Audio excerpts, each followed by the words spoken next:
A monocultura é o plantio de uma única cultura em uma determinada porção de terra, geralmente associada às grandes propriedades de terra, os latifúndios. Esse sistema de exploração agrícola é normalmente destinado a mercados exteriores. É praticado no Brasil desde o período colonial, no século XVI, quando os portugueses desenvolveram a produção açucareira no Nordeste através de mão de obra escrava.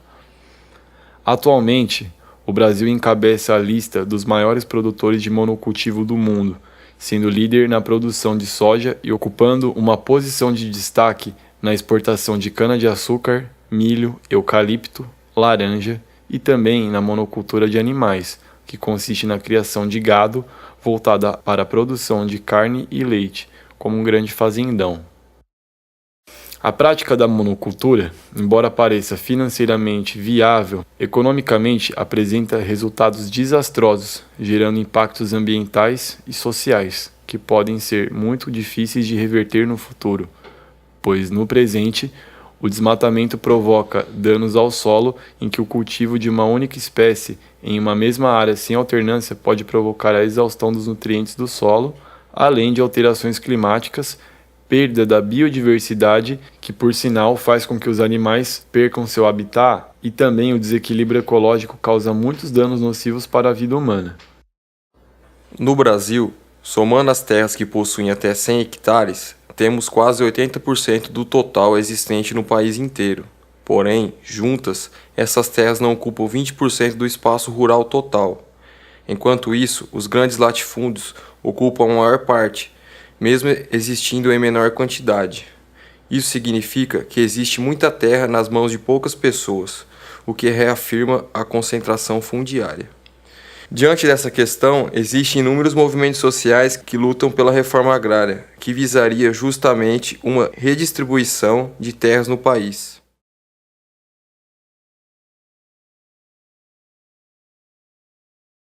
Desde 2008, o Brasil é o maior consumidor mundial de agrotóxicos.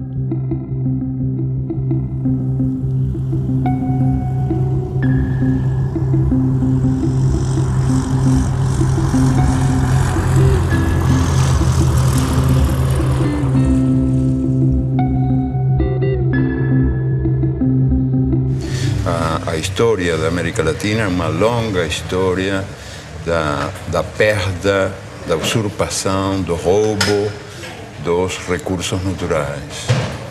E a consciência da necessidade de preservar esses recursos, de defender esses recursos, não é tão acelerada como o processo do roubo que continua.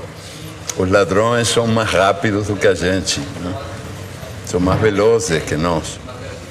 Um exemplo, o mais revelador de todos, eu acho o mais indiscutível de todos, a propósito desse divórcio entre os direitos da natureza e os direitos humanos, é o que acontece com os agrotóxicos, que estão sendo permitidos, esses venenos contra a natureza estão sendo permitidos em países que têm governos progressistas, em nome da produtividade.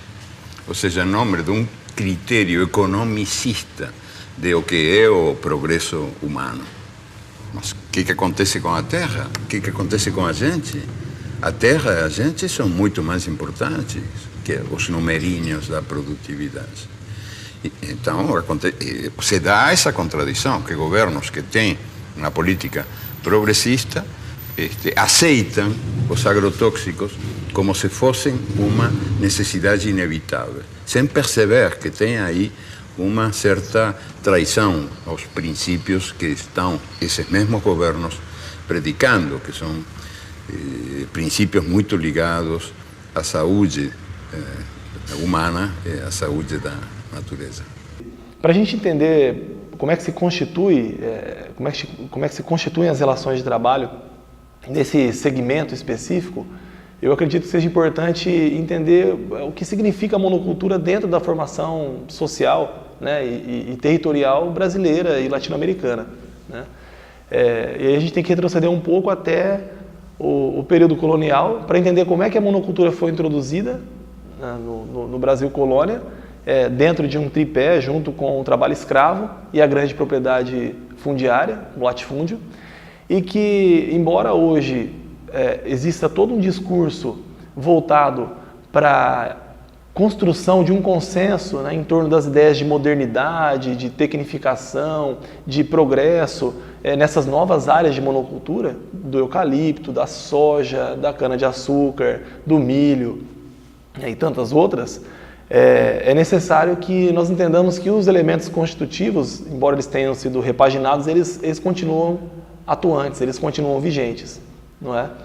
Então, quando eu observo a expansão da monocultura, por exemplo, do eucalipto, né, eu percebo que as relações de trabalho que estão atreladas a essa expansão, diretamente, são relações voltadas para a precarização, né? Elas combinam elementos históricos, né, extremamente degradantes, com técnicas modernas e principalmente com formas de organização e controle dos trabalhadores que são oriundas daquilo que a gente conhece hoje como o toyotismo, a produção flexível. Então há uma mescla, né, de elementos arcaicos, do autoritarismo, por exemplo, dos baixos salários, das longas jornadas, com elementos extremamente atuais e nem por isso menos degradantes ou menos aviltantes para os trabalhadores. Eu pude conhecer lesionados, né, tanto, por exemplo, no corte e no transporte do eucalipto, que é o pessoal que opera as máquinas pesadas, né, máquinas que custam milhares e até milhões de reais. Esse pessoal que ganha um pouco mais comparativamente àqueles que estão lá no trato, no plantio do eucalipto, eles realmente ganham um pouco mais, só que eles estão sujeitos, submetidos a condições de trabalho que são, no mínimo, preocupantes, né? Repetição de movimentos, um trabalho exaustivo, monótono, com trepidação, com ruído, e esse pessoal, em pouco tempo, 2, 3 anos, né, acaba já não conseguindo mais trabalhar. E é claro que aí isso se combina com toda a política de saúde do trabalhador no Brasil, que é extremamente precária também, e muitos deles não conseguem nem comprovar o nexo entre o agravo que sofreram, né, e alguns ficam inclusive inválidos por conta dessa atividade e o exercício da profissão, do trabalho.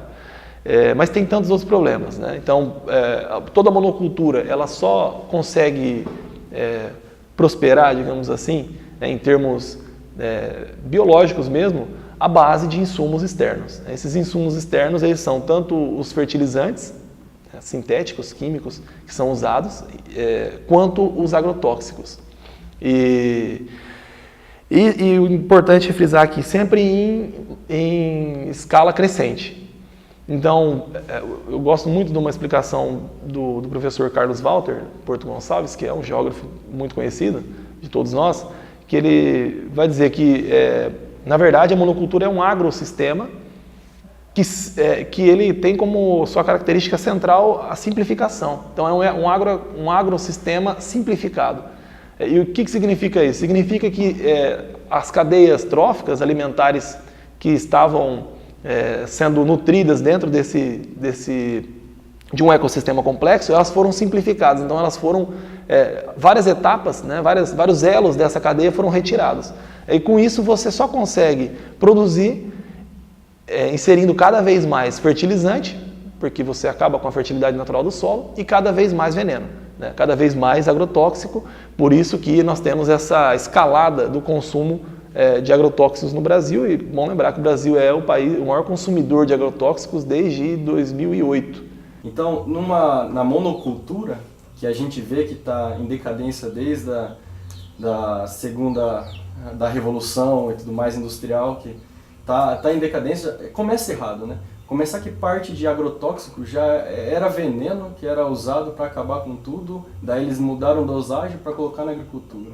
Tá errado desde aí, né? Então não tem como dar certo. É uma grande ignorância o que fazem. Então eu sou formado em agronomia, então para vocês terem uma ideia, né, eu vou muito contra, né, o que eu aprendi na agronomia, que é bem isso, né, você tem uma área, você aduba essa área, você planta só um milho, ou só uma soja, ou sei lá o que seja, só uma batata doce, e depois que você colhe, você tem que adubar 2 vezes mais, então presta atenção, né? Você está colocando calcário, você está colocando os adubos químicos, depois você tem que colocar 2 vezes mais. Então para o solo isso é péssimo, né? Vai chegar um momento que esses adubos vão lixiviar, né? Isso vai cair no lençol freático. Pô, é como se fosse Brumadinho, é de um impacto enorme. Então, ambiental é horrível, social piorou. Geralmente esses produtores, né, grandes produtores latifundiários, têm áreas enormes, isso é real, né? Tem áreas enormes para pequenas quantidades de cabeça de gado ou monocultura. Então eles acabam fazendo isso para baratear investimento e custo, né? Fazendo muito, a perda é grande, aí eles têm um lucro que, assim, na cabeça delas, né, são mulheres e homens envolvidas, eles acham que estão lucrando, mas olha o tamanho da área, isso é um absurdo, né? Sem contar no processo histórico de adquirir esses latifúndios, né? Então é pior ainda, é um sistema que tem que decair, né? Não tem outro caminho a não ser decair. Então a crítica à monocultura é uma crítica que necessariamente ela precisa abordar, né, toda essa complexidade e essa totalidade da vida. Não só o trabalho na monocultura, mas o alimento que é produzido de forma monocultural, a sociedade, né, que se gera com esse tipo, uma sociedade da exclusão social. Porque outra característica da monocultura é a escassez de mão de obra. A monocultura ela vai eliminar a mão de obra. Então, o mesmo Carlos Walter que eu mencionei agora também fala da agricultura sem agricultores. Essa é a monocultura. Só para vocês terem uma ideia, numa área de eucalipto, por exemplo, precisa de um trabalhador para cada entre 120 e 180 hectares de terra cultivada.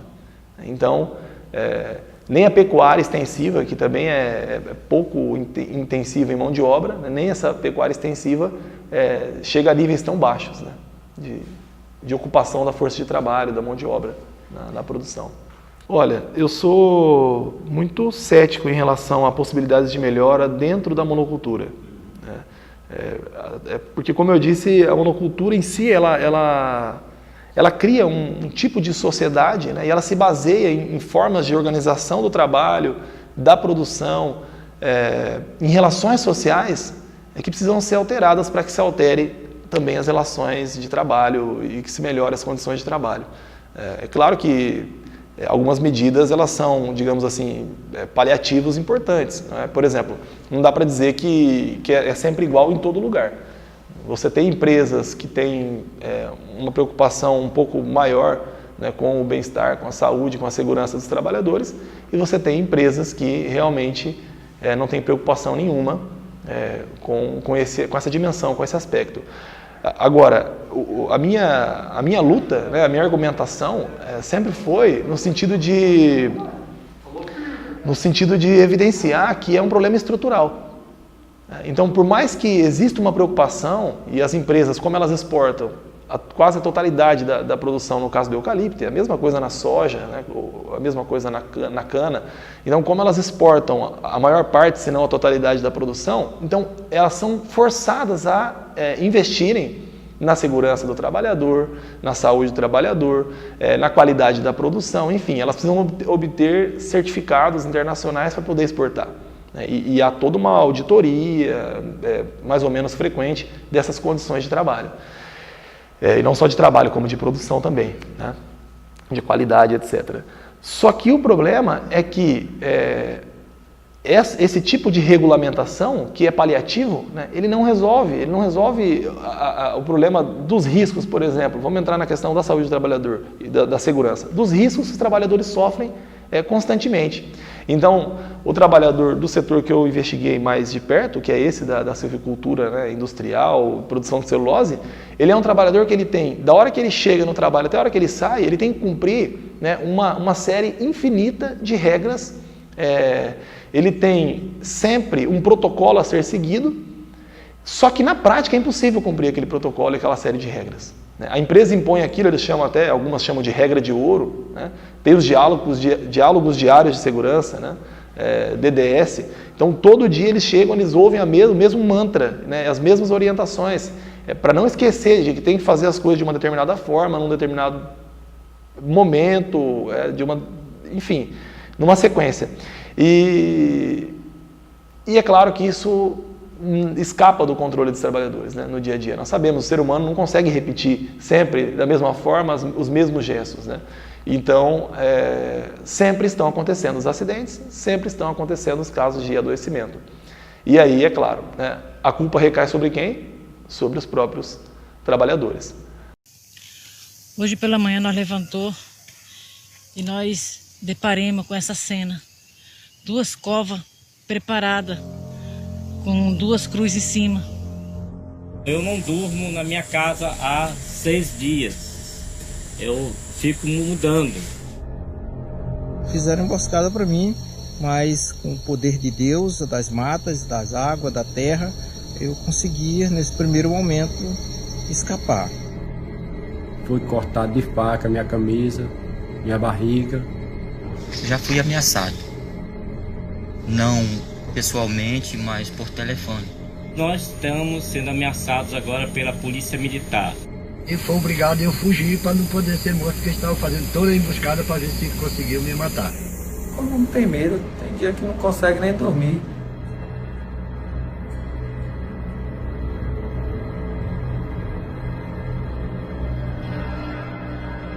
Eu sou Claudelice Santos e morava numa reserva agroextrativista até 2011, quando meu irmão e minha cunhada, Zé Cláudio e Maria, foram assassinados. Já foi assassinado o meu irmão em 2012, foi por conta dessa luta.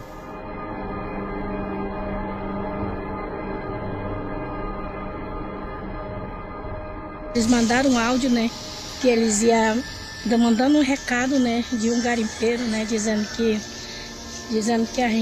eles iam me matar, né, porque eu sou uma das pessoas que está na frente dessa luta, né. Meu nome é Gil Pereira, ameaçado pela classe donos de garimpo, que atua na região com uma extração ilegal, um esquema criminoso na Amazônia, que é muito comum.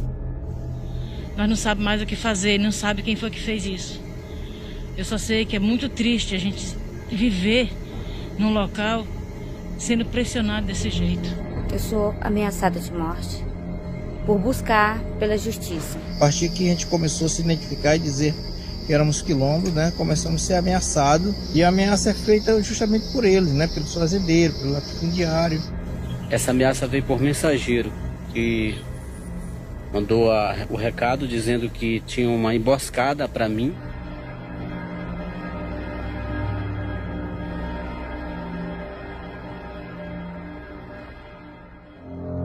Bater com pistolete de frente não é bem fácil.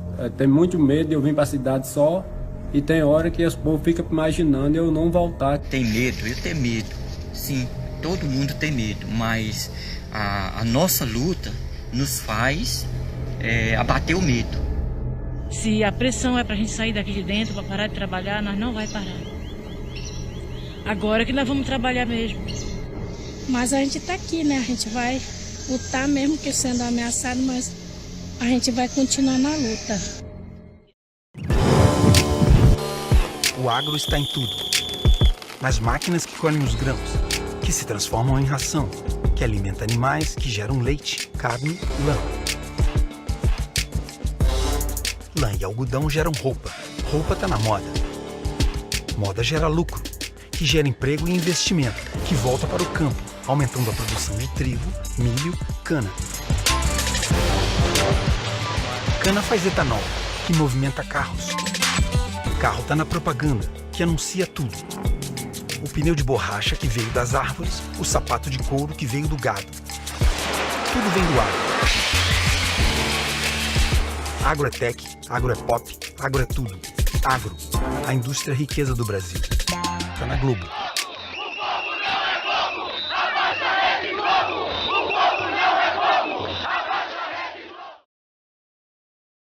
Agrofloresta, né, ela está na legislação brasileira, é você trabalhar com tempo e espaço, é você aproveitar seu tempo e espaço. De que forma? Trabalhando com extratos também, né? O agro vem da agricultura, né, alimentação, seja nas verduras, cereais, as folhosas, alface, depois almeirão, rúcula, tem uma lista enorme. Milho, tomate, depois tem alface, cheiro verde, couve, tem a beterraba, tem manjericão, tem a selga crescendo aqui no meio, tem mais beterraba e a gente faz esse consórcio, né? Então se a gente contar aqui 1 metro quadrado, depois que eu colho aqui o alface, o cheiro verde está crescendo. Aí eu colho o cheiro verde, aí a selga forma, aqui as plantas sobram espaço, né? Aí a selga forma, aí vem as beterrabas. Aí depois que eu colher a beterraba, ainda eu tenho tomate, eu tenho milho, que chega por último.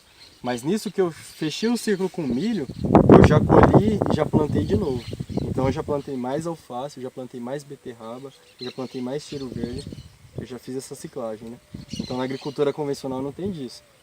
A roça faz o canteiro alto, aqui o canteiro é baixo, planta alface, planta só cheiro verde, faz aquela monocultura, aí os insetos vêm, acabam se alimentando, aí o pessoal tem como praga. Aqui não tem praga, né?